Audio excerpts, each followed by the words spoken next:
Personal എന്ന് പറഞ്ഞാൽ ഞങ്ങൾ ഇടികൂടി പടം ചെയ്യുന്ന ആൾക്കാരാണ്. പേഴ്സണലി കാരണം വർഷങ്ങളുടെ പഴക്കമുണ്ട്. ഞങ്ങൾ ഒരുമിച്ച് ഒരേ റൂമിൽ വർഷങ്ങളോളം താമസിച്ചിട്ടുണ്ട്. അതെ, ഞങ്ങൾ ഒരുമിച്ച് വർക്ക് ചെയ്തിട്ടുണ്ട്.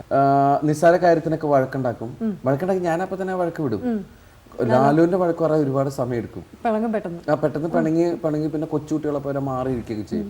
അപ്പൊ ഞാൻ ചെന്ന് വേറെ കാര്യമൊക്കെ ചെന്ന് മാറില്ല അങ്ങനെയൊക്കെ ചെയ്യാറുണ്ടോ? അതൊക്കെ നടക്കും. പക്ഷെ ഞാനത് അപ്പൊ തന്നെ വിട്ടുകളയും. കുറെ കഴിഞ്ഞപ്പോ നീ എന്തിനാ അങ്ങനെ പറഞ്ഞ അപ്പോഴാണ് ഇതുണ്ടല്ലോ അല്ലെങ്കിൽ അതിപ്പോഴും ഉണ്ട്.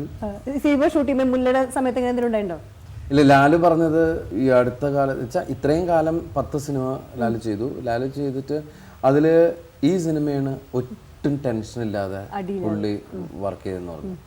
അപ്പൊ ഞാൻ പറഞ്ഞു ഞാൻ വഴക്കിന് വന്നില്ല, അതുകൊണ്ടായിരിക്കും. പക്ഷെ വഴക്കിടുന്നത് വെറുതെ അല്ല, ഒരു സബ്ജക്റ്റിന്റെ അല്ലെങ്കിൽ എന്തെങ്കിലും സ്ക്രിപ്റ്റിൽ എന്തെങ്കിലും പ്രശ്നം വരുമ്പോൾ ഞാൻ എൻ്റെ സംശയങ്ങൾ ചോദിക്കും. ചിലപ്പോൾ ഞാൻ ബലം പിടിക്കാൻ നിൽക്കും.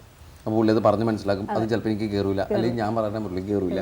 ഇതൊക്കെ വഴക്കുണ്ടാക്കി അവസാനം ഒരു സ്ഥലത്തെത്തും ഞങ്ങൾ. പക്ഷെ ദൈവം സഹായിച്ച് എല്ലാം നന്നായി വന്നിട്ടുള്ളൂ.